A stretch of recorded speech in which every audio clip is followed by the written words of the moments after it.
Hello everyone, my name is Hemant and you are watching Trady Wealth. और Trady Wealth में हमारी swing trading series को आगे बढ़ाते हुए मैंने आने वाले कुछ समय के लिए और इस स्टॉक को मैं रिकमेंड करूँगा आप लोगों को, आप अपने पोर्टफोलियो में भी ऐड कीजिए और जब तक एक ट्रेंड आपकी डायरेक्शन में मूव करता है, तब तक आप इस ट्रेंड को राइड कीजिए। तो इस पर्टिकुलर पर्सपेक्टिव से जो मैंने स्टॉक सेलेक्ट किया है, इसका नाम है सिंजिन इंटरनेशनल लिमिटेड।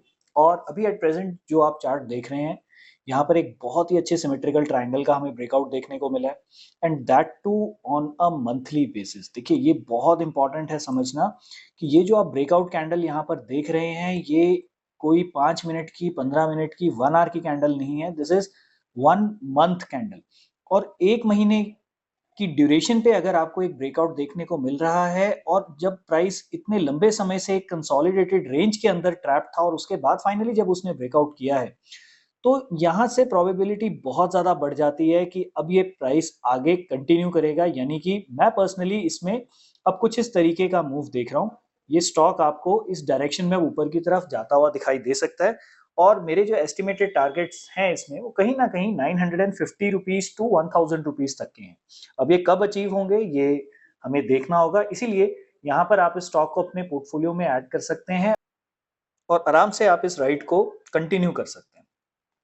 अब ये मैं ऐसा क्यों आपको दिखा रहा हूँ, तो एक बार मैं आपको कुछ हिस्टोरिकल चार्ट्स दिखाना चाहता हूँ और ये बताना चाहता हूँ आपको कि हिस्ट्री अपने आप को रिपीट करती है और ऐसा पहले भी कई बार हुआ है। तो मैं यहाँ पर रिलायंस इंडस्ट्रीज का चार्ट ओपन करूंगा, same on a monthly time frame. और ये मैंने कई बार आप लोगों को इसका एग्जांपल भी दिखाया है कि जितने लंबे समय तक अगर कोई स्टॉक किसी एक पर्टिकुलर रेंज के अंदर ट्रैप्ड रहता है और उसके बाद जब कभी भी वो उस रेंज को ब्रेक करता है, तो उसके बाद मार्केट में एक नया ट्रेंड स्टार्ट होता है। उसको आप कभी आप ऐसा मत समझिएगा कि बस ये थोड़े से 5, 10, 20% के मूव के लिए ही ये स्टॉक ऊपर जाएगा। अब अगर आप यहाँ पे रिलायंस इंडस्ट्रीज के इस पर्टिकुलर ट्रेंड को देखेंगे, मई 2009 से लेकर के ऑलमोस्ट फर्स्ट फेब 2017 तक एक बहुत ही बड़ी रेंज के अंदर ये स्टॉक रहा एंड देन फिर फाइनली जब आपको मंथली कैंडल पर एक बहुत स्ट्रॉन्ग ब्रेकआउट इसका देखने को मिला, तो आप देख सकते हैं कि प्राइस ने कंटिन्यूअसली उस ट्रेंड को आगे बहुत लंबे समय तक कंटिन्यू किया। और बाकी मैं बहुत ज्यादा इस पे अभी मैं फोकस नहीं करूंगा कि क्या हम पूरी की पूरी मूवमेंट को राइड कर लेते हैं, बट यू कैन सी कि कितने आराम से प्राइस ने 90%, 70%, 80%, मतलब ये मूव प्राइस के लिए कुछ भी नहीं है। एंड जो सबसे बड़ी चीज थी रिलायंस के केस में जब ये ब्रेकआउट क्रिएट हुआ था, तो एक टेंटेटिव हमारे पास जो एरिया ऑफ रिजेक्शन हो सकता था, वो था इसके पास प्रीवियस स्विंग है। लेकिन अगर हम यहाँ पर बात करें सिंजिन की, तो तो सिंजिन इंटरनेशनल के केस में अगर आप देखेंगे, यहाँ पर किसी भी तरीके का कोई भी प्रीवियस हाई मौजूद नहीं है, क्योंकि प्राइस ने एक नया हाई यहाँ पर क्रिएट किया। और अगर प्राइस ने एक नया हाई क्रिएट करा है, दैट मीन्स कि यहाँ पर बाइंग चल रही है।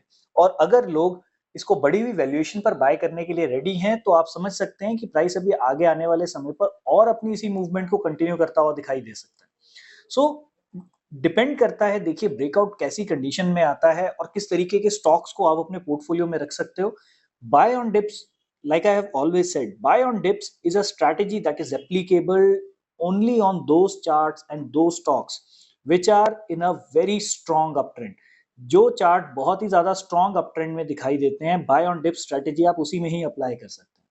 सो उम्मीद करता हूं आज की वीडियो का लॉजिक और आज की वीडियो का स्टॉक सिलेक्शन आपको अच्छे तरीके से समझ में आया होगा। अगर आप मेरी वीडियोस को रेगुलरली फॉलो कर रहे हैं, तो आपको बहुत से स्विंग ट्रेडिंग आइडियाज जो हैं उसमें अच्छा परफॉर्म करते हुए दिखाई दे रहे होंगे। इनफैक्ट जो स्टॉक्स जिनको मैं कहता हूं कि आप अपनी वॉच लिस्ट पर ऐड करके रखिए, उनमें भी आपको on an average intraday basis पर ब्रेकआउट्स देखने को मिल रहे हैं। जैसे कि लास्ट डे, हालांकि मैं वीडियो पोस्ट नहीं कर पाया, लेकिन लास्ट डे अगर हम बात करें, तो हमने स्टॉक जो सिलेक्ट किया था, that was by the name of Hindalco industries. तो हिंडाल्को इंडस्ट्रीज का अगर आप चार्ट देखेंगे, तो जो हमारे बनाए हुए लेवल्स थे, प्राइस ने एग्जैक्टली हमारे बनाए हुए प्लान के हिसाब से ही काम किया, गैप अप ओपनिंग ली, रेंज को ब्रेक किया एंड देन जो हमारे डिजायर्ड टारगेट्स थे, वहां तक प्राइस ने हमें टारगेट्स भी अचीव करके दिए।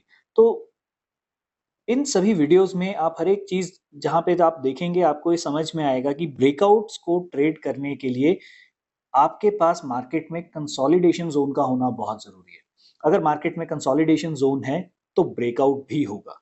उम्मीद करता हूँ आज की वीडियो आपको पसंद आई होगी। If you are new to the channel then do like and subscribe Trady Wealth, और अगर आप मेरे चैनल के रेगुलर व्यूअर हैं तो इस चैनल को ज़्यादा से ज़्यादा लोगों के बीच में शेयर कीजिए ताकि वो भी हमारे साथ टेक्निकल एनालिसिस सीख सकें और अपनी ट्रेडिंग में सुधार कर सकें।